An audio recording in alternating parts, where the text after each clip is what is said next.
around. Happy Wednesday. Yes, happy Wednesday, everybody, and welcome to our last and final virtual tasting of 2022. What a year it has been. We're not going to look back. We're only going to look forward this month, but very excited to have Alisa Jacobson, aka AJ. AJ is easier. Yes, from Turning Tide Wine with us today. Of course, you guys by now, you know all the rules. We're going to mute everybody. And if you have any questions or comments, throw those into the chats. We're happy to find out what you're eating with the wine, what you're drinking, what your questions are. Any questions you have for AJ, let us know, please, and we will pass those along to her. Additionally, at the very end, we'll open up, unmute everybody, and if you have any questions you want to ask her at that point, we will go ahead and do that.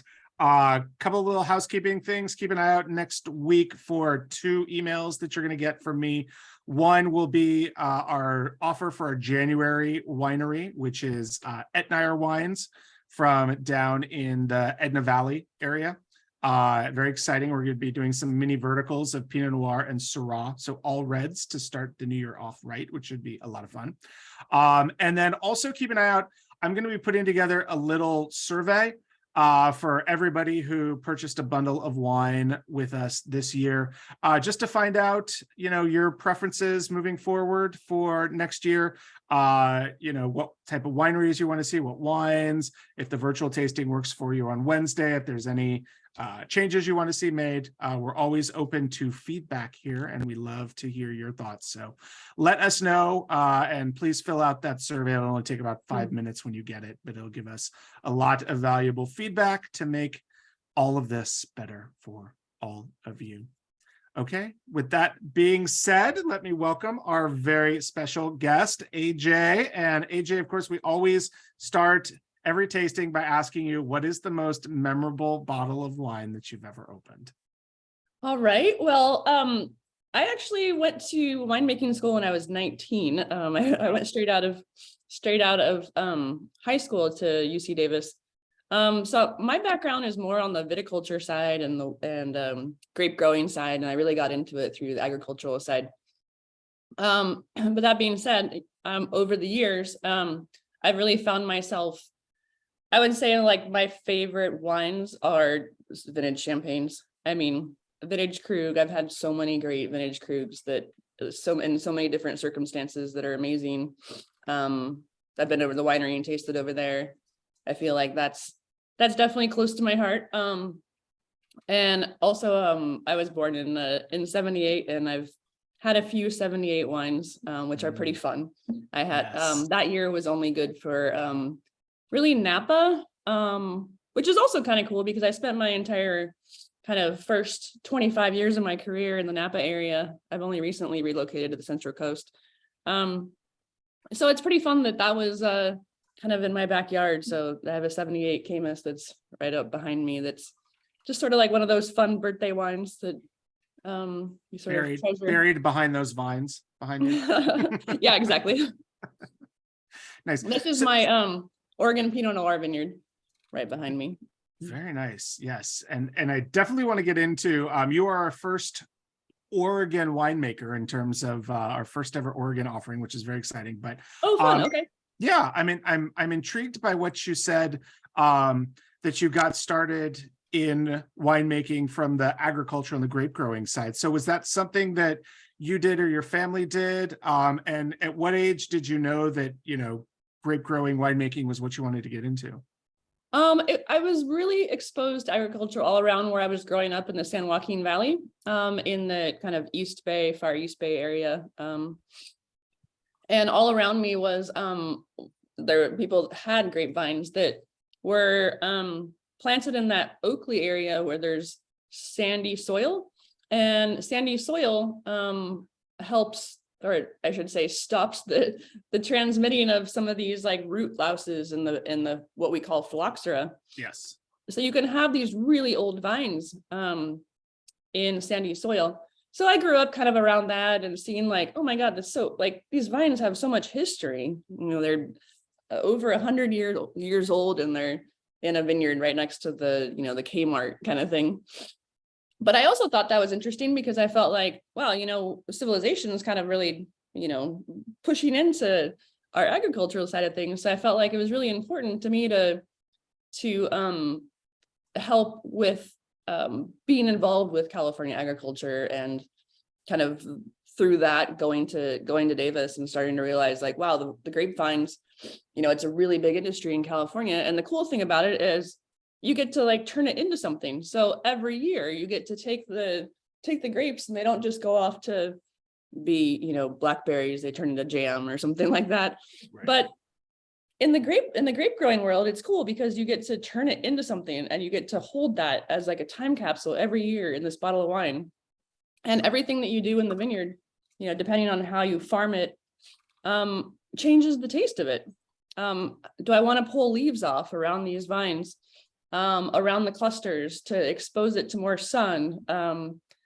Everything you do sort of changes the way that the wine tastes. So I thought that was a pretty cool sort of translation into something. Nice. Turning one thing into something else.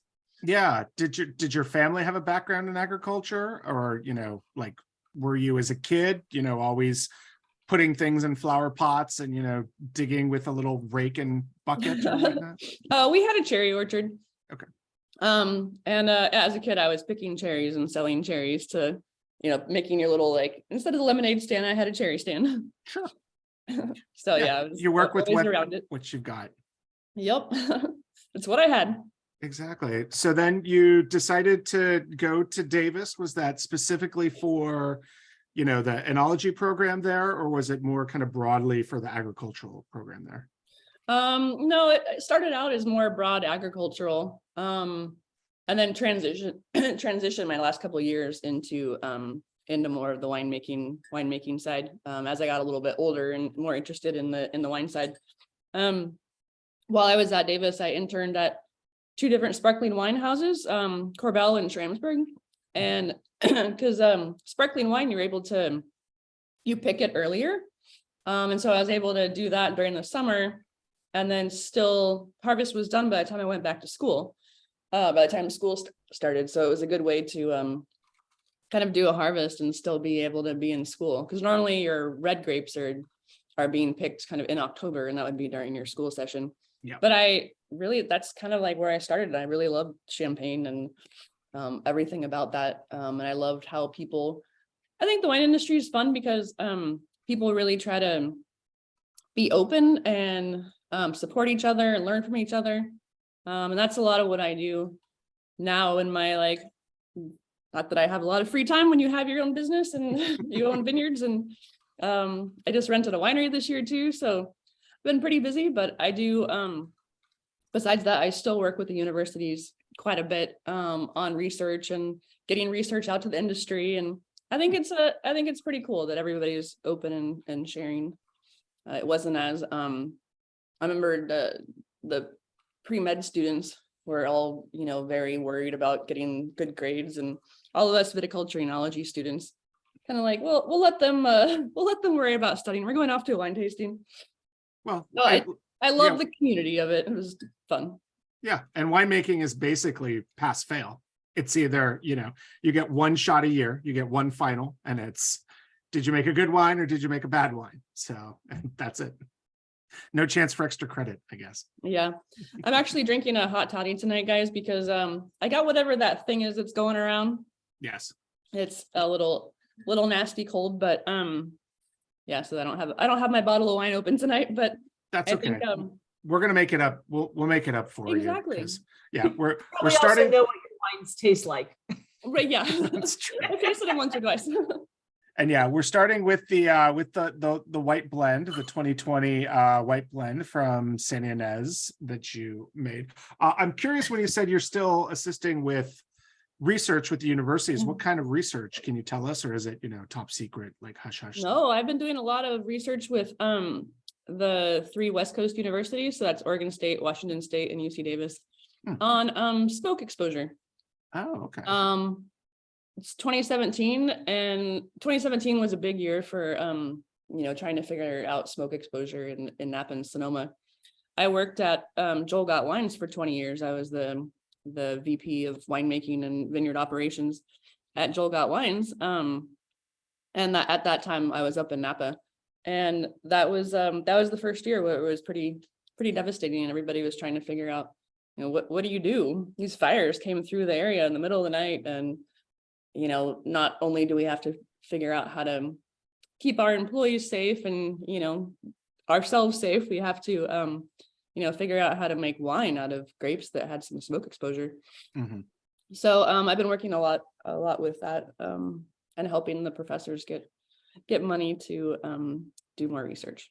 Nice. Yeah, I know there are some, filtration techniques and whatnot that you can use to try to alleviate that smoke taint, as they call it. But I imagine it's pretty can be pretty intense. And I know there are quite a few vineyards out there that basically just are, even wineries that just had to kind of throw up their hands and say, we're not making a vintage this year because we just don't feel comfortable with the grapes we have. That's the main thing, is testing ahead of time. Mhm. And understanding if your grapes are going to have too much exposure or not. I didn't make a Pinot Noir from Oregon in 2020 for that reason, because 2020 was the next really bad year. Right. And it just depends on where you are and how close you are to the fire and how the winds are blowing, and there's a lot that goes into it. But the cool thing, so I bought 2 vineyards down in Santa Barbara County after I left Joel Got Wines in 2020.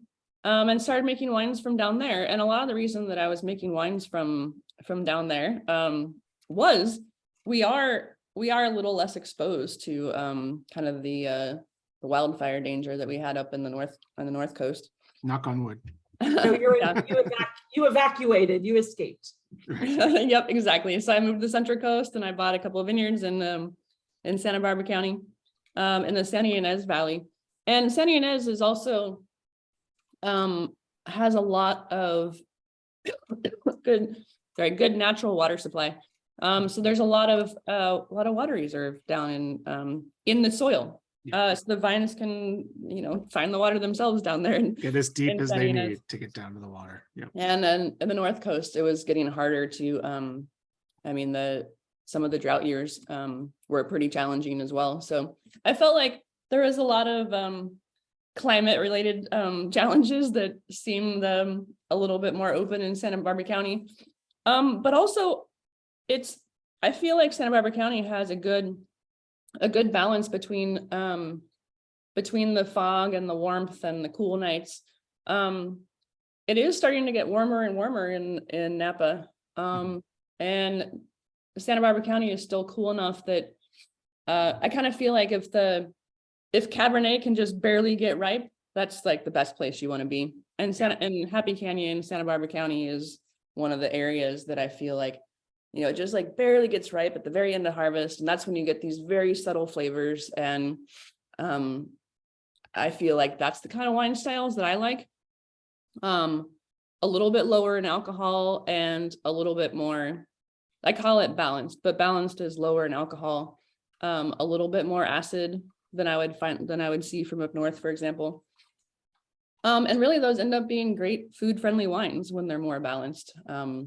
When you don't have a lot of that high alcohol. So all my wines are the red blend and the white blend. For example, the white blend is 12.5% alcohol. So it's and so is the red blend. So those are great to have, even for lunchtime on a Sunday. It's not very alcoholic. You can have a glass of wine and be off on your day. Where are your vineyards in Santa Ynez? They're in Santa Ynez proper, near the town of Los Olivos. Kind of on the border, getting further east to the Happy Canyon area. So they're the vineyard. So the white blend is a blend of Chenin Blanc that is from the Los Olivos area. And it's also, I blended it with a little bit of Verdelho, and the Verdelho is from my vineyard from Santa Ynez. And the Verdelho, it's a Portuguese variety. I don't know that there's that much even planted in California. There's quite a bit up in the variety too, but this is the Portuguese variety. I know there's quite a bit up in like the Sierra foothills. You see it quite a bit up there. Ken Volk, I know used to source from up there and make some really nice Verdelhos. And so the Chenin Blanc is not from your vineyard, or that's also The your Chenin vineyard? Blanc isn't. The Chenin Blanc's from a nearby vineyard, and then the Verdelho is from my vineyard. Got it. Nice. And I think the Verdelho is just like a fun blender. It gives the white blend an aromatic pop, which is kind of what I was looking for. Sometimes I personally feel like Chenin doesn't have as bright of aromatics as I like in my dry white wines. So I picked that variety to blend with it. Nice. So were you targeting specifically when you were looking to purchase the vineyards? Were you looking in the Central Coast, or were you looking at other areas? And these were just a couple of properties that really caught your eye. And I mean, I take it they were pre-planted with these. These were existing vineyards, so it wasn't. Yeah, this one is existing because I wouldn't have planted a Verdelho on its own. Right. This one I was looking in the Santa Barbara County for the climate reasons that I was talking about earlier. Mm-hmm. And also, honestly, it was more affordable than looking around in Sonoma County. Sure. So that one was already planted.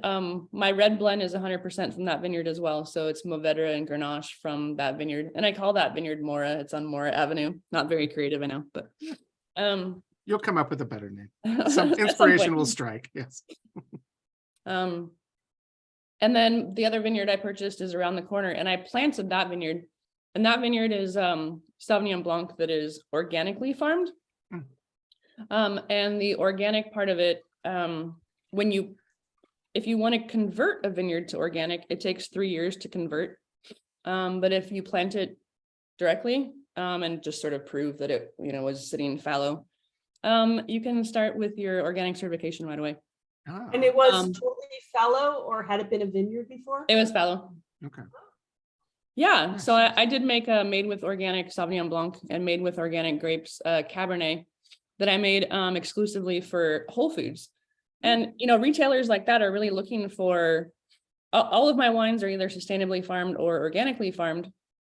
But a lot of retailers are getting, I think that they haven't really looked at the wine side of things as much as the food to make sure that, grapes are being farmed in a way that kind of is in line with the ethos of their company. And so she knew the buyer of Whole Foods knew I was making organic wines, and she asked for a couple wines. So I did make those too, and that came from my my vineyard there in Santa Ynez, the organic. You have Sauvignon Blanc and Cabernet planted at the one you planted. Right. Yep. And then you have a little more Rhone at the other. Yep. And is the one that's more Rhone a little further west? It's actually just has more, the soils are a little bit more red and rocky, and it has a little bit more slope. So I think it's a little bit more interesting, actually. Interesting. So, I mean, did you go in expecting to buy 2 vineyards, or was it like you saw No. one and then around the corner there's this other one, you're like, Basically. it's a fixer-upper. I could do something with this lot.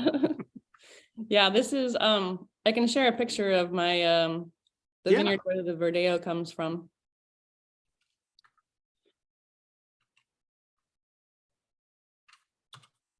So this is sort of at the top of the hill. Okay. And then it kind of slopes down. And you can see it even in it's evening, so it kind of has that nice glow, the sunset glow, but Mhm. it is redder, rockier soils. And you do really get, when you have soils like that, you do really get some great minerality out of that. You Yeah, can taste it. does that mean a higher iron content because of the red, kind of a ferrousness to it, or? I don't know if it's necessarily iron.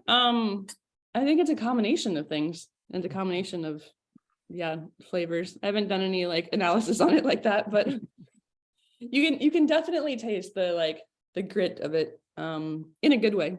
Nice. So is that vineyard fully planted? You're going to stick with Sauvignon Blanc and Cab, or do you have other things that you're interested in? Yeah, the other putting into vineyard's this fully mix? planted. Okay. The Santa Ynez Valley is between these two ranges. So this picture of the mountains is the Santa Ynez range. And then if I would flip around to look behind me from that picture view, it would be the San Rafael range. So it's truly in a valley, and the soils in a valley usually are quite, full of nutrients, kind of from the erosion, etc. So valleys tend to be these great places to grow grapevines. And every morning during harvest, you have the fog layer that comes in out there. And the fog layer really does help the slow ripening. And I feel like anytime there's slower ripening, you get more nuanced flavors. And you can also pick the grapes at a lower sugar content, which means you have a lower alcohol content. So all these things sort of added up to make me be where I wanted to be. Yeah. This sort of slide also reminded me that I don't use a lot of sulfur either. I try to keep my sulfur levels down. Organic wines generally have, or made with organic grape wines generally have lower sulfur levels anyway. But I don't really like the taste of sulfur. And so I try to keep that down and low as possible too. I have friends that actually have a little sulfur reactions, and they can drink my wines and not other wines. So there must be something to it. Nice. So for those that are unfamiliar, I mean, generally, if you're adding sulfur are you adding it to the soil, or are you adding it into the wines? What purpose does sulfur normally serve? Generally, you're adding sulfur, and sulfur is it's in a lot of products. It's in hot sauce, for example. Sriracha has sulfur. I mean, you'll see it in lots of ingredients. Any dried fruit obviously has a lot of sulfur. So generally, the only time I really add sulfur is at the very beginning, when the grapes come in, because there could be yeast or bacteria that I don't want, and I'm just sort of trying to get rid of the sulfur. Does sort of kill all of that yeast and bacteria from the very beginning to get rid of that, and then kind of starts your fermentation clean. Got it. So more of a preservative, kind of a disinfectant almost. Yeah.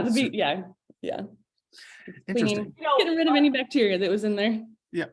And in fairness, for just to clarify for the those that audience, need clarification. Well, now, you can ask any questions. A lot of people have this thing about, oh, I don't want sulfurs, or I'm allergic to sulfurs. There are more sulfurs in a glass of orange juice than an entire bottle of wine. Now, obviously, AJ's using less sulfur, which is even better. But if you have a problem with sulfites, then you don't drink orange juice, and you don't eat dried fruit, because those have more sulfur. Yeah. Usually if people have reactions, it's the alcohol or the histamines, but people do have allergies to sulfur, but you know it, because it will affect your diet on a lot of other things that we eat. Yeah. Yep, exactly. And definitely do not go hang around geysers, because a lot of sulfur in geysers. So you guys drinking the white blend right now? That.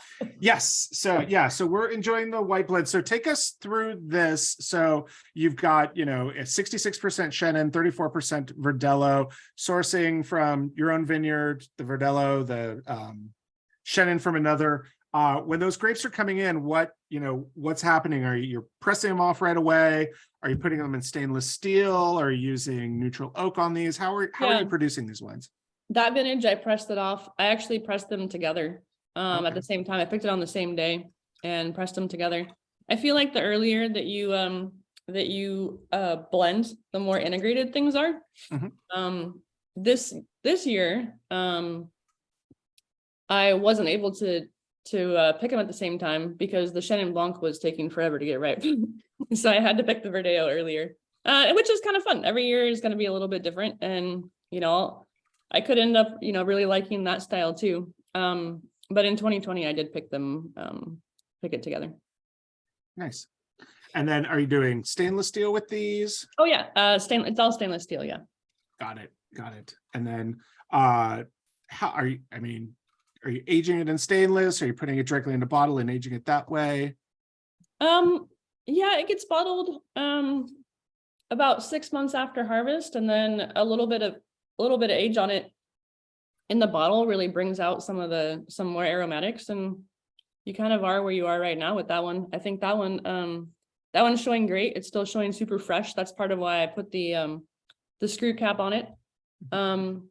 So it's a very slow age, really. You're not aging it a lot with the screw cap. It takes a while to sort of transition. But but it's very bright and clean, and that's kind of what I was going for. Is Nice. it, do you use any lee stirring or anything? Not on this one. I make a pick bowl, very small amount that I do some lee stirring on, because I feel like something like that needs a little bit more roundness. And my Chardonnay I do lee stirring on, but not the white blend. The white blend I want it just to be bright and clean and crisp. I think it's interesting because you can really tell, I mean, because of that, you can really see the Chenin Blanc in there. Because the Chenin Blanc, the wine has this texture and this sort of beeswaxiness that Chenin has, but then the sharpness of the Verdelho just sort of integrates with it, because it's got this depth on the palate when it first hits that you're kind of like, huh. Yeah, there's more depth. The Verdelho is giving it the depth that you're not used to from the Chenin, for sure. Yeah, Chenin is, I always think of it very similarly to Chardonnay, where it's that kind of great base wine, but then it's like a white canvas, and then you can utilize whatever techniques you want to boost aromatics, bring more depth, bring more acidity, bring more body to it. It's got a lot of ways to play around it, and the Verdelho is certainly one that brings a lot of aromatics, a very, very aromatic grape. But the beeswaxy or lanolin texture is definitely a Chenin thing, not a Verdelho thing. Oh, the lanolin, yeah. Which, so I think it's a fun combination of all of those things. Nice. So now, is this a blend that you're, are kind of sticking with for your white blend, or is it something that's going to evolve or change vintage to vintage based on, obviously you've got your own grapes, but you're sourcing the Chenin, you might want to experiment with some different things? I think this one might stay, the percentages are going to change every year, but I like what the Chenin and Verdelho do together. Yeah. So I feel like that's the direction I'm going to stick with for a little while on this one. And I'll be honest, I think this is the first Chenin Verdelho blend that I've ever had. So I can't think of anybody else who's doing it. So you've certainly cornered the market on that blend. So ride that pony as far as it'll take you, I think. Yeah, definitely. Absolutely. No, it's really, really delicious. We have a lot of foodie folks here with us. They always love to hear your thoughts on what you would pair this wine with. I think the wines with the acid like this one has, and the good minerality. I mean, I don't eat a lot of meat, so I always go straight for seafood when I'm thinking about these type of wines. 34, Matt. It's a 3, not 2 4s. So 6634 was the numbers. Sorry. Matt, you need to you put glasses on the back of the bottle. Yeah. Oh, yeah. 3s and 4s can be very confusing. They're very similar in shape. So we understand. Sorry, AJ, didn't mean to cut you off there. Oh, no, it's all good. I usually go for those that can go really well with the cheese plate, really well with seafood, anything kind of on the lighter style. And then the Chardonnay, the next one that I was just popping up, the Chardonnay does have a little bit of lees contact, and I do I try to get a little bit of richness out of it.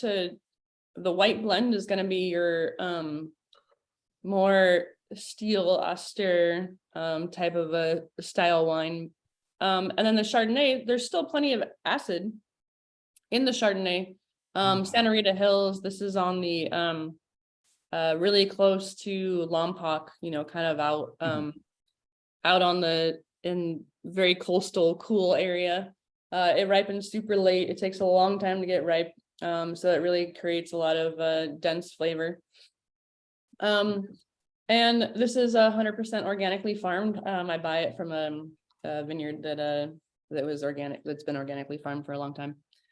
And it's a Chardonnay for people like me that don't always love Chardonnays, but I wanted to kind of prove, you can make Chardonnay really bright and clean and aromatic without having a lot of oak and that like malolactic sort of butteriness to it. And so I really wanted to make something that is, I think Chardonnay in my Joel Got Wines days, I made a stainless steel Chardonnay. And I felt like it was always kind of missing something. Because I feel like Chardonnay does have, it like wants a little bit of texture. And so I ferment this in neutral pungent barrels, which are the barrels that are twice the size of a normal barrel. So it gets a tiny bit of oak contact, but not a lot. And I can stir it, give it a little bit of stirring on the lees, to give it a little bit of rich mouthfeel to balance out all of that acid that's in there. So I feel like it's kind of that happy medium of Chardonnay, where it's not like on that super steely side, and it's not the really oaky malolactic side. Yeah, I love.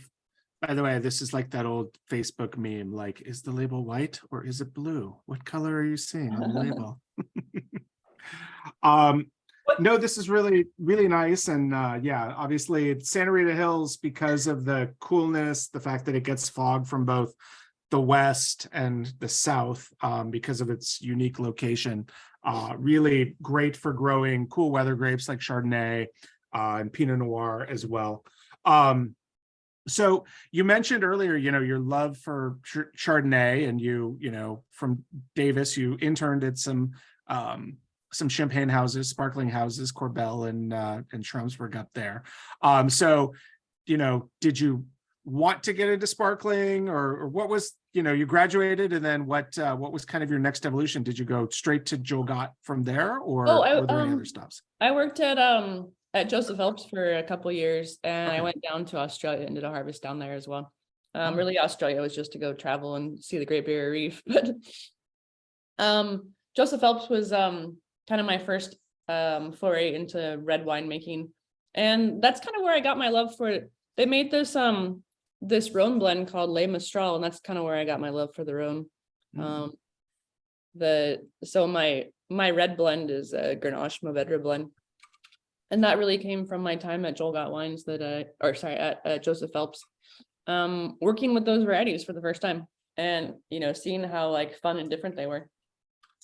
Yeah.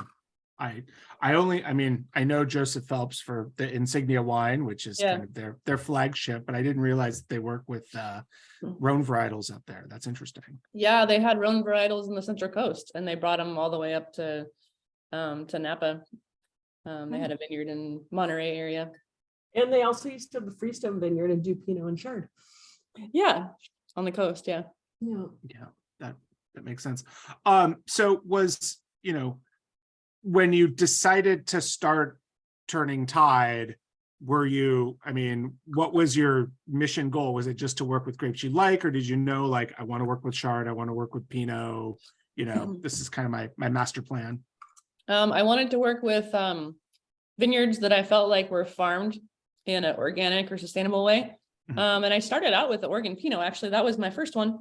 And it was, I just thought that vineyard was amazing, and I love the way that Pinot Noir expresses itself in Oregon. So that's the vineyard that's right behind me.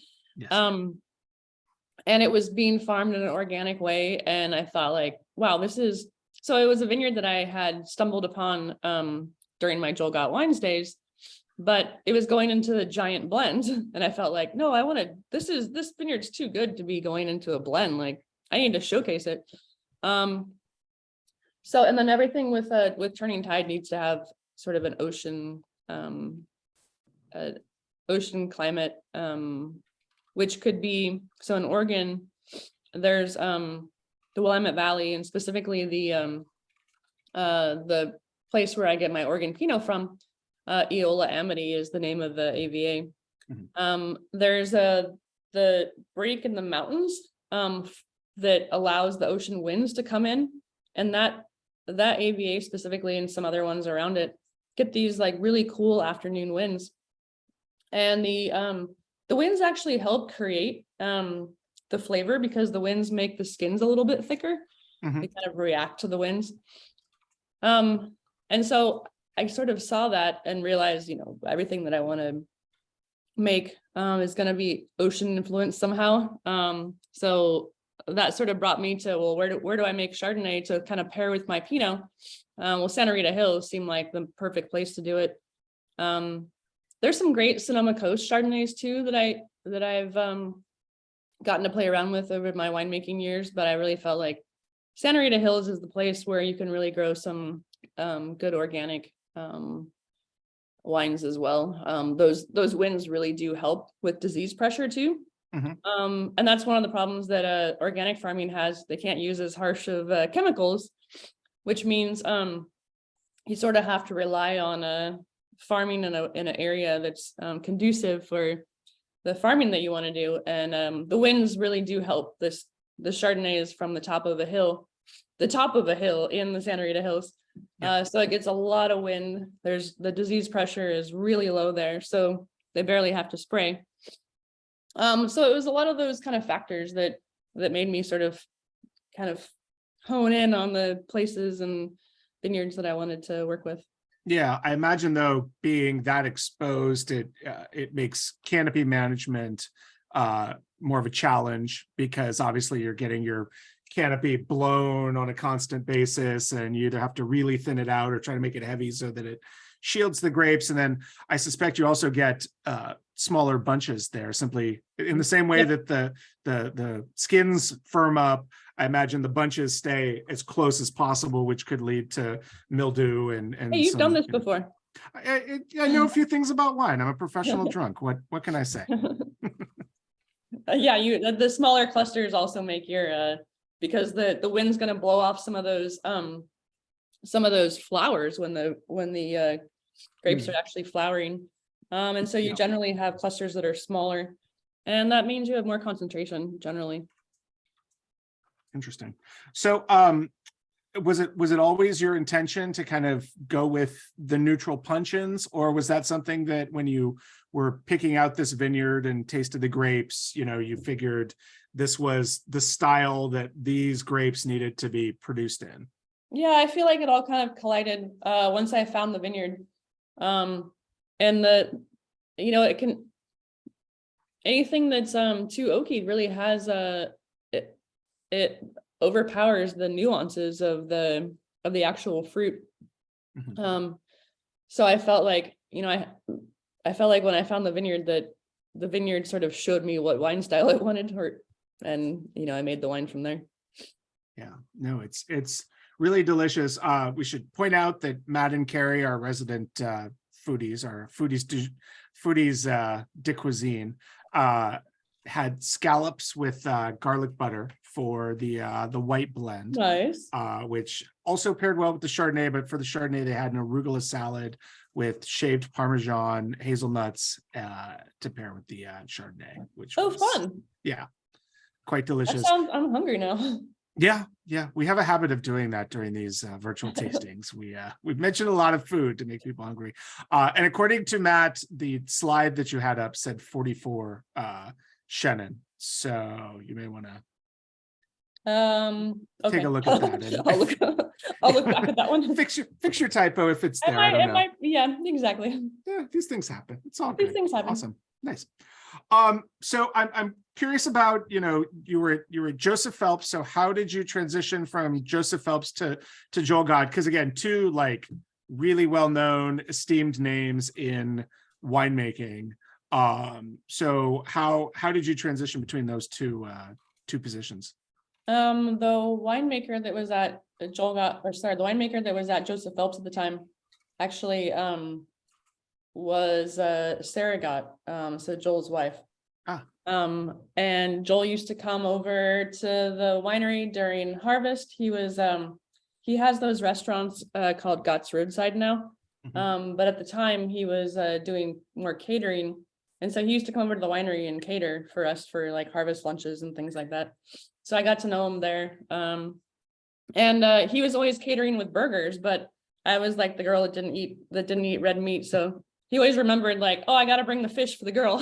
Yeah, there were no Beyond Burgers back in those days. No Beyond Burgers back in those days. So are days, you the reason that he has the best fish tacos? Yeah, exactly. I mean, actually his wife eats a lot like I do too. So I think that's why we got along. Like, yeah, your husband owns a hamburger stand, but you don't even eat red meat either.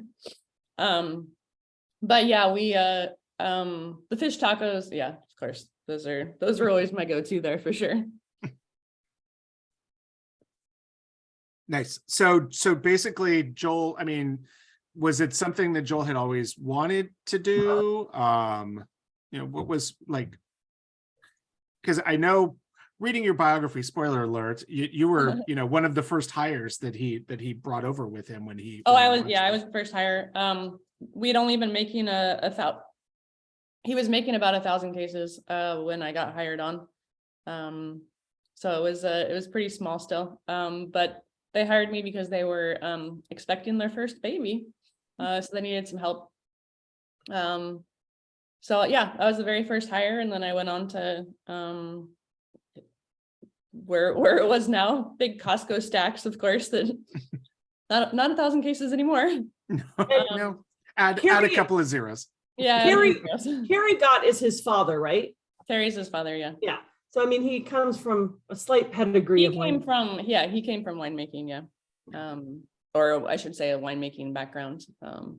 It was more his wife that was the winemaker, Sarah. Yeah, no, that makes sense. The son, turns away from the father's profession, wants to make it on his own. It's a classic story. Except that as successful or as well known as Kerry Gott is, and how his hands are in a lot of wineries, right. I think what Joel Gott did with his California Sauvignon Blanc and his red wine, sort of like blew past his father. Oh yeah. Well, yeah. In terms, I used to sell those wines. AJ. Oh, did you? Yeah, I worked for Chambers and Chambers long ago. Oh yeah, of course. Yep. I went to those tastings when I was working there. Yeah, I mean, I created the Sauv Blanc blend for where it is now. And it was really a true Sauv California blend.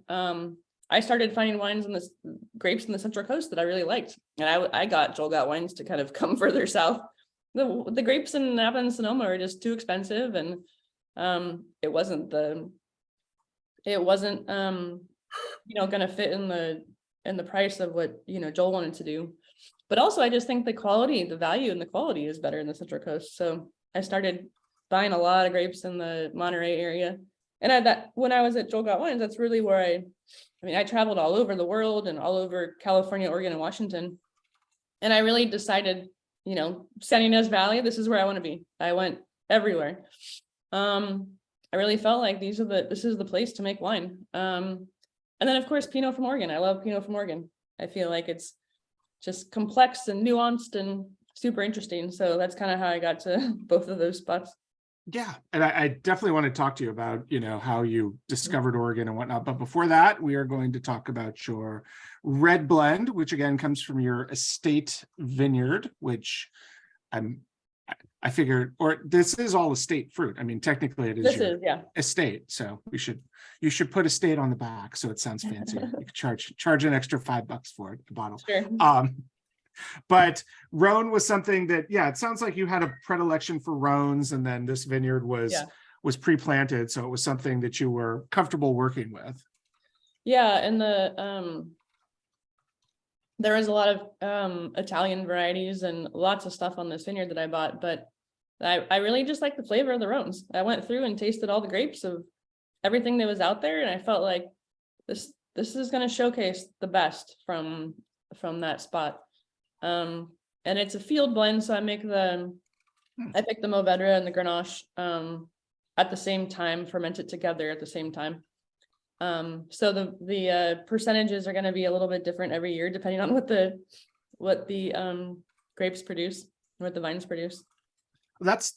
So I find that interesting because I know that Grenache is a fairly regular ripening grape, but Mourvedre is very much a late ripening grape. It's usually one of the last grapes picked out of the vineyard. So how are you balancing that? Does that mean you're letting your Grenache get a little bit higher in Brix level? Or are you picking your Mourvedre under, or does this vineyard have a nice balance between the two?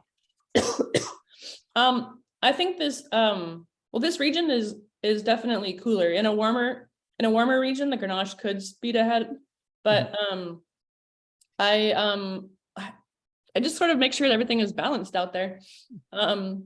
The Mourvedre definitely comes in a little bit lower Brix than the Grenache, but I picked this at a pretty low Brix anyway. Okay. So I actually picked this one. This came in the day, I want to say it was the day the fire broke out. There was a fire in like the in the hills above Santa Ynez in 21, and I just decided like I'm gonna pick it right now. I'm not I'm not gonna mess around with this fire. And I like wines that are lower in alcohol anyway. So this one actually came in pretty low in bricks, and it turned into a low, pretty low alcohol wine. But I like the way that it turned out. I think Mourvedre, if you're doing it on its own, you would need to hang it a little bit longer, but I think because I have it blended, I can pick it a little bit earlier to pair with the Grenache. Yeah, I mean, the color on this, the fact that it's translucent, which is unheard of for a Mourvedre wine, unless it's a rosé. And even then, some Mourvedre rosés are not all that translucent. So it has that just beautiful ruby color that I imagine is due to that early pick. And living here in Paso, I don't even see Grenache Mourvedre rosé blends, under 13%. So a 12.5 red blend is unheard of for me. So yeah, it must really give credence to the coolness of your vineyard that you've got there. So you're picking these at the same time, you're field blending, fermenting them together. I mean, obviously this is a quick turnaround wine for you since it's a 21. So is this going into neutral oak, or are you doing this in stainless? Or I put it in neutral oak. I want it to be a quick release because I want to preserve that fruit. That really pretty fruit. If it aged a lot longer, some of that fruit nuance could kind of age away and turn into other things, leather and whatnot, and I wanted to kind of keep that spice. So I do bottle it pretty quickly, kind of in the summertime after harvest. So it's a neutral oak. And yeah, it mostly just ages. I don't rack it or mess around with it too much because I don't want to get a lot of oxygen into it. So I want it just to sort of like age and meld. And I made this blend in 2020 as well, and then in 2021. And I feel like I sort of figured out, the style that I like, and I think I'll probably continue to do it that way. So no single varietal wines of these two? Not of these two. I like having the I think blending is one of the things that I learned in my winemaking career early on. Is blending can really give you a lot of complexity.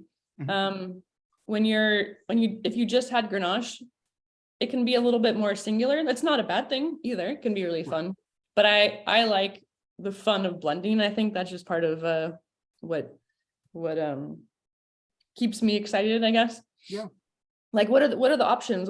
How can I make this I like Grenache, I like the fruit on it, but it needs a little bit more depth. And so, the Mourvedre is going to give it a little bit more depth. So I think it's just part of what I like to do and blending.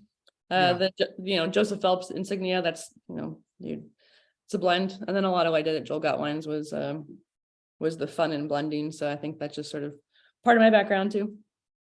No, absolutely. And, you hear a lot that single varietal wines tend to be more of the science because it's all done in the vineyard. So you're really looking at your numbers and your vines and whatnot. Whereas blends tend to be more of the artistic side, where it's really the interpretation of the winemaker, tasting the different lots and going with that. Okay, Matt and Carrie are ready for their pairing. They're not sure how this is going to be, but they're doing a roast chicken with shkhug, SKHUG, which is like a chimichurri, but must be from Australia. Are you guys doing Blue Apron with this? This sounds like a Blue Apron recipe that you guys are doing. If you're making some sauce that nobody's ever heard of that might be Australian based on where the recipe I'm curious if is it more herbaceous or more spice? They say parsley, cilantro, coriander seeds, jalapeno, cumin. So very spicy, with a little bit of herbs, but mainly spice in there. Yeah, so that could be interesting. I'd be curious because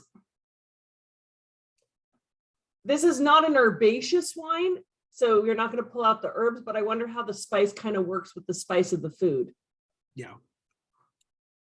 Yeah, and this is a wine that I don't mind putting a little bit of chill on. I was going to say the exact same thing. Yeah, this is a summer red. You put a chill on this, you throw something on the grill, whether it's meat or Beyond Meat or, nice, like actually I could see some delicious like sushi grade ahi, just, like blackened on two sides or a quick sear on either side would be phenomenal with this because of that richness and the weight and whatnot. Oh, their chicken's not ready. So, all right, come back to it and let us know. So I have to ask. I also work with the Pinot, so Yeah, that's true. You've got lots of variants. I have to ask the two blends. You've got both have screw caps. The Chard and the Pinot have traditional corks. Was that intentional? Was it due to yield glass shortage of 2021, or walk us through? No, actually, the screw caps, really, it's a winemaking decision, and that's it really preserves the freshness, and I really wanted those wines to stay fresh and bright. On the Chardonnay and the Pinot, there's a little bit more structure and a little bit more tannin on those, and so the cork is going to allow a little bit more oxygen to go through, and it'll continue to evolve. Where I didn't want these two to evolve too much. Right. So the screw cap's gonna be not really evolve much with the screw cap. A little bit after bottling, some oxygen gets in there, and it definitely changes. But with the cork, you're gonna find it changing every year. And those two wines, the Chardonnay and the Pinot, are more, not that the blends aren't ageable, but the Chardonnay and the Pinot, they'll just continue to get more and more interesting. I have my first vintage for Turning Tide for the Pinot and Chardonnay was 2018. And so that's, you're really tasting the first vintage of that one. And I think it's showing great. Every 6 months or so, it just takes another turn, and just continues to evolve. And I think that's super fun. So it's a cork and screw cap or a winemaking kind of decision. Yeah. And what I use lightweight glass anyway, because I can lightweight tell glass these is better. Yeah, more environmentally friendly, and you can find the glass shortage hasn't really affected me because I don't have custom molds, and I'm not getting big heavy bottles from over in Europe, sourcing more locally. So all the kind of ethos of what I was doing anyway sort of worked out in the crazy world that we're in right now. Yeah. And what do you like to pair with this wine? I think this could go in lots of different directions too, because I really feel like the low alcohol and the balance of the wine, there's spice and there's kind of that savory and fruit component. It could be more of that like cheese board with a little heavier cheese, kind of things that you would normally pair with a lighter style Pinot. That would be the direction I would normally go with that. But I think just like a nice lunch too. It can be like your charcuterie board. That really pairs well. But when I think about being like in the Rhone drinking a wine like this, in the Rhone Valley, it really is more of that like kind of a little bit of heavier cheese and fruit sides. So I can't really tell you about the meat part of it. No, that's okay. I have two food suggestions. Again, both from my time in the Rhone. One is like a classic salad lyonnais with the poached egg, the puck of fried goat cheese, the lardon with that. I think even a little bit of a Dijon vinaigrette. Not overpoweringly acidic, but that blend of the mustard and the acid, I think, would really pair nicely with this. And then we used to, when we would pick people up for our wine tours in, what's the name of the town? Valence. There's a little town called Romans, which apparently is the like shoewear capital of the Rhone Valley. They make a bunch of footwear. But we discovered that this restaurant that specialized in these things called ravioles, which are little basically pasta pockets that they stuff with herbs de Provence, and then either fry them or boil them. And you could get them in, a big bowl with different sauces, Roquefort or mushroom sauce, or they would do a ravioli pizza on top of it with a fried egg in the middle. And so that ravioli pizza I would love to have with pizza with fried egg on top. Yeah. But then you've got like the cheese and the tomato sauce, and then these tiny little pasta, like fried pasta pockets with herbs de Provence inside. I can't even explain how delicious. And like every time we go back there, we try to find this little restaurant that because we can never remember the name of it. And it's just in this little town. We just know it's in this town, Romans, and it's delicious. So no, this is a great, beautiful wine. It's got, it does have something in common with like the great wines coming out of Beaujolais, the Beaujolais Cru, but at the same time, it's lighter, it's crisper. Obviously, it's not Gamay, it's Rhone, but it has this leanness to it that I think really pairs well with that kind of lighter fare. Yeah, pizza flatbread would be phenomenal with this. So I'm interested to talk more about your time at Joel God. Hopefully, it's not a thing you're blanking out. I was there for 20 years, so yeah. But I mean, it's fascinating where you were basically employee number one when they were doing 1,000 cases, and then you're really the first winemaker that we've had that has worked at a really large kind of and the definitions in wine of what is a small winery versus a large winery are so skewed. People are like, oh, a small winery, but it's like up to 25,000 cases is considered a small winery. Yeah, I'm a small winery now. Right, exactly. Turning Tide is a small winery. And then I'm doing another blend that I just released because I don't sit still very well. So to kind of go along with my Eola-Amity, I have a Oregon Pinot called Rare North. That's a little bit of a lower price wine than Turning Tide. But I wanted to make that wine too, to sort of showcase, like, this is Eola-Amity. This is what an AVA in Oregon tastes like. And then this is what a true kind of Willamette Valley tastes like. So I think it's fun to have both of them now to kind of show people side by side. Yeah. You're kind of, it's the old, reverse funnel where you're doing the wider AVA. Now, are you using different vineyards on that Willamette Valley, or is it just kind of a non-sub-AVA vineyard? Yeah, I have a couple different vineyards in that blend that I call Rare North. One vineyard that I manage up there in the new Mount Pisgah AVA area, which is one of the cooler sites in Willamette Valley. Eola-Amity can be warm. It's just the winds in the afternoon come in and sort of cool it down. But this site, the Mount Pisgah site, is really cold. So you get like more true Oregon, just bright cherry. So I have a little bit of that in my new blend. And then in combination with some McMinnville AVA, which is a little bit warmer. So again, I like my blend, so it's kind of fun to like find, okay, what's gonna really fill in the gap here. There's this really light style wine that's really pretty, but I want a little bit more texture, so I went up to McMinnville for a little bit more texture. Nice. But before we get into that, again, I want to kind of circle back because I'm fascinated by sort of the run from small hands-on winemaking to more larger management style corporate winemaking. Like, how did you find that transition? How active were you day to day? Was it more about putting together kind of the recipe and then passing that along to those that the last 5 years, you could say even almost 10 years at Joel Got Wines, I'd already kind of created what the blend was, and then now it was just up to my team to reproduce it basically, and of course troubleshoot. When you're the boss, the manager, every vintage is going to be a little bit different. So how do you keep that consistency from year to year, even though the climate's different every year? Right. Even if you're sourcing from the same vineyards.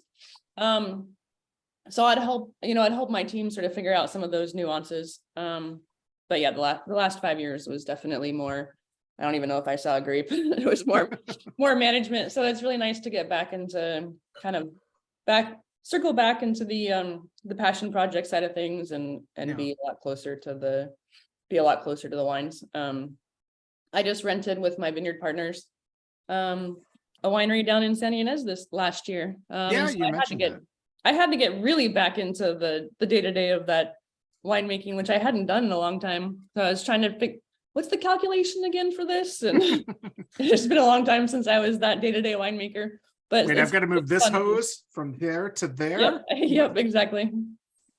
Yeah, making sure everything is clean, doing all of the mopping and scrubbing and all that kind of fun stuff yourself, I imagine. That's Oh yeah, that's a good yeah, time. for sure. I didn't have a lot of help this year, so I definitely had to do a lot of it myself. But you know, that's fun as well. Very nice. So are you renting space, or is it literally like your own space, like your own winery that you're, Yeah, there's down in Santa Ynez, there was a winery that Gallo used to have called Bridalwood. Yep. It's called Bridalwood. And I'm renting one side of the winery and somebody else is renting the other side. Okay. So we're I have 15 tanks that are mine. Oh wow.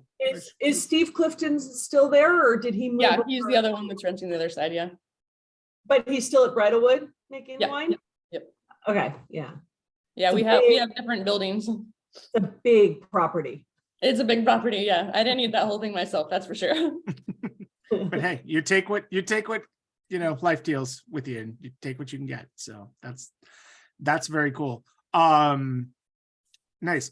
So yeah, how did you come to discover Oregon as we get into, was this something like, obviously you mentioned, you were kind of pushing Joel Gott to be further south into the Central Coast, but was Oregon something always on your radar?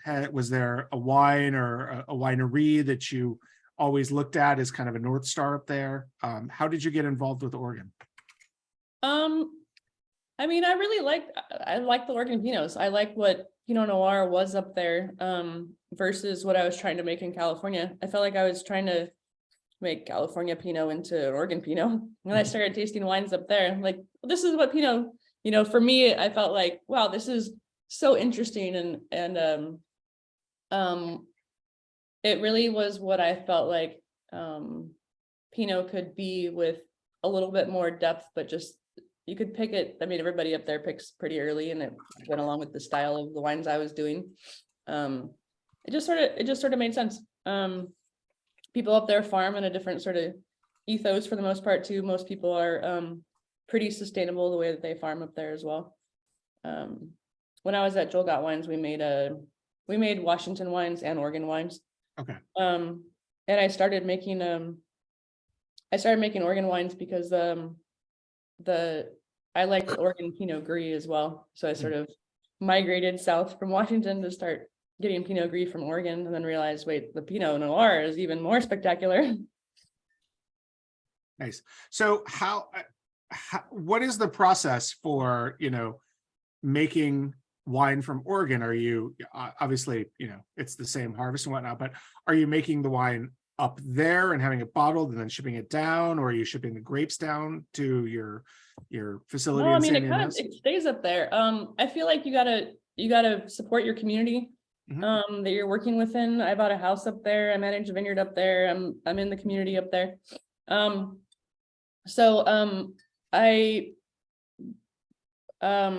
The good thing about what happened this year, for example, or if you're looking at the 21 blend, I should say, is the harvest started earlier, and so I was able to pick everything up there before I even started harvest down in California. So it's just kind of a funny way you balance things out. Yeah. In 2018, I was still working for Joel Gott Wines, so I was bouncing up back and forth to go up there quite a bit anyway. Right. So I was making it up there, along with the wines I was making for Joel Gott Wines, and I would go up there every 2 weeks for a few days and direct the wine, and the winemaking team up there was great. And private or commercial? Yeah, make it, bottle it up there. And I use a warehouse up there too. Okay, got it. So no, it's fascinating. I mean, yeah, it's you rarely hear of winemakers who are so split between two different places, but obviously you can manage it. Yeah, that's interesting. I mean, do you ever fear that you're going to end up in a situation where fruit is going to come in at the same time or needs to come in at the same time. And Yeah, definitely. But vineyards. it's luckily the last two vintages, it's been split. The harvest was late this year in Oregon, and earlier in California, and then the year before in 21 it was flipped. So nature just does what it's going to do. Yeah, we work around it. Whatever happens. Yep. I'm curious about, I know you mentioned that your idea is to be, ocean influenced. But what is the inspiration of the name Turning Tide? Part of it is my background of like loving the ocean and being scuba diver, avid scuba diver, paddleboarder, loving like wanting to make sure that the waterways are clean for the ocean that I love to spend time in. So farming appropriately is to protect the waterways. And so that kind of comes back into turning the tide on climate change, of like, can we start farming in a more environmentally friendly way? And all the paper on the labels is all recycled paper. The ink is compostable. There's no foil in the label, and foil creates a lot of waste. So trying to like minimize what waste you have. Yeah. And then the dandelion really is kind of everything, all the components that go into wine. And so people, environment, it's like wine is a big, complex kind of living thing, and that's what the dandelion is. What kind of ink did you say? It's compostable ink. Oh. Yes. So you can put it in a landfill and nothing's going to happen, Allison. I do understand what that means. Okay, just checking. But compostable ink is just not. Yeah, that's something you think about, but yeah, it's not toxic like some of the paints and stuff are. Yeah. Nice. Were you able to find, was there somebody like, how does one find a label maker who is willing to work in recycled materials and compostable ink? That's fascinating. Yeah, it does take a little bit of research. You got to find people that are going that direction, but a lot of people are, they have like these small components, and luckily it's kind of funny, but recycled paper was easy to get in our with the lack of our supply chain having issues. Right. Not that many people are using recycled paper because it's not pure white. And a lot of the reason that the color, I love colors anyway, so it works out great, but you wouldn't want to do necessarily. My pick pole actually is more pure white with the background, but it's you can still see some of the fine kind of hairs in it, and a lot of people want that like really bright white, wine label. Yeah. And so there's plenty of recycled paper around. There wasn't a lot of regular paper around, so I've actually done fine being able to kind of source what I want to.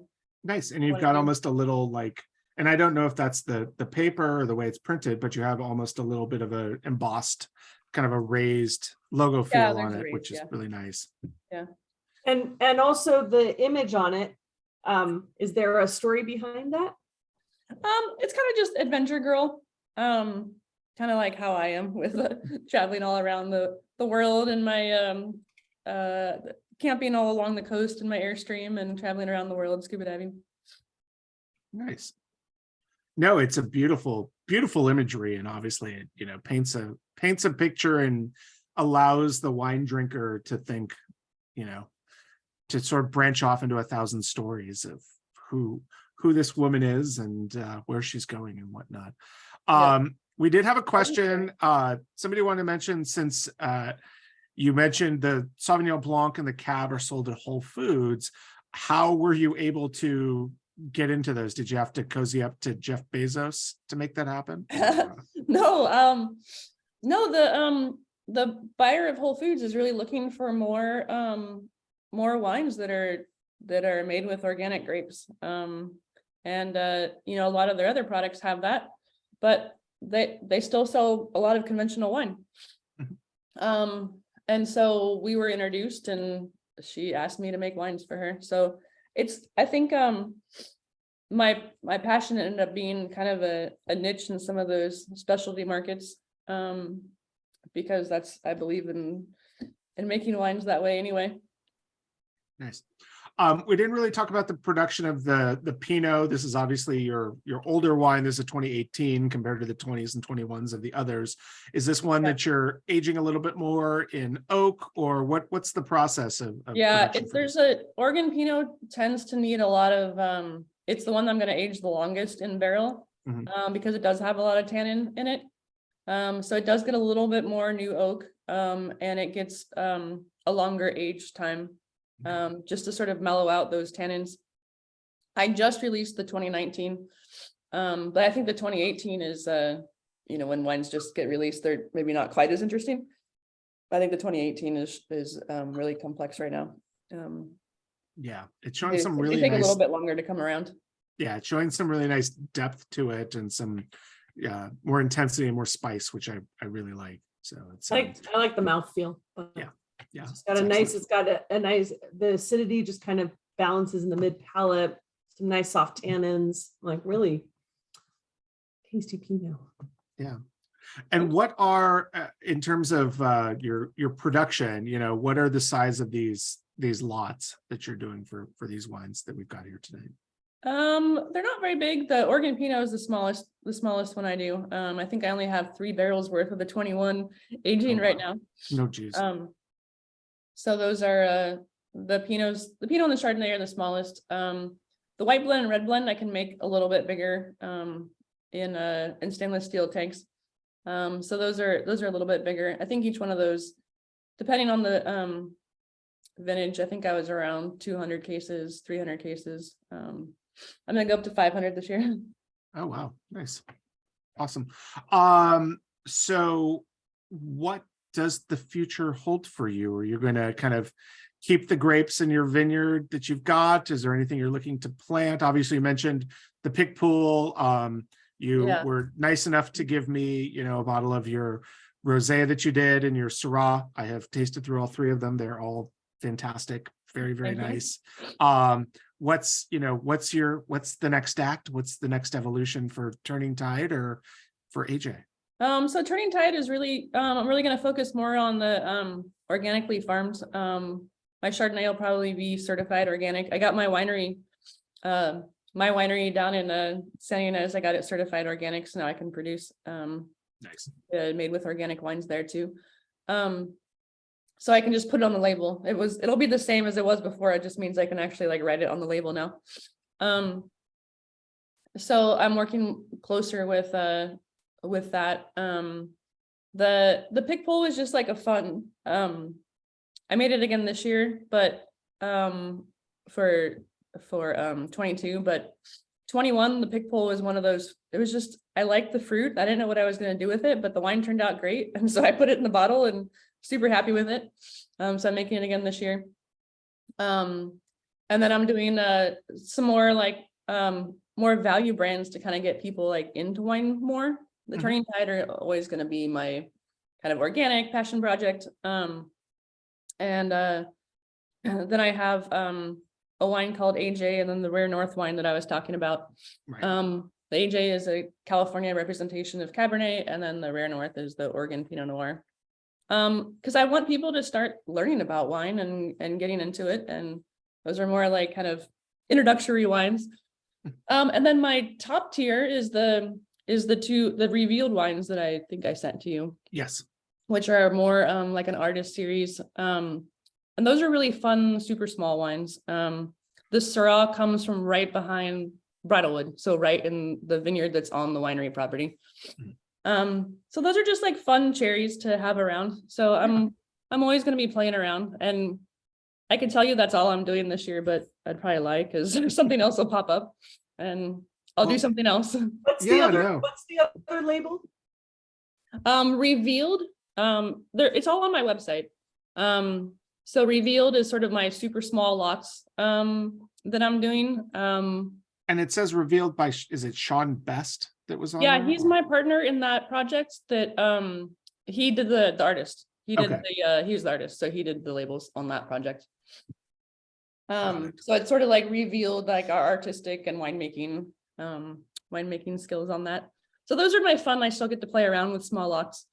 Yeah, 2 and 3 barrels, and just have a little fun things to bring out at dinner parties, etc. Those are all. For the wine that's at Whole Foods, is it under the Turning Tide label or? That one is under Turning Tide, yeah. Okay. But you're clearly a winemaker who's happy to have, multiple fingers in multiple pots, which is exciting. It's kind of different from what we've had before, where it's like, no, I'm focusing just on this brand for now. And I don't know what focusing means. I also think that when somebody's grown a brand from 1,000 to 1 million, basically, they kind of understand the large picture and the small, and maybe crave the small, but know how to make money in business. Yeah, I mean, there's that component too. It's sort of like the Hollywood actors. It's like I do one for them and one for me, one for them and one for me.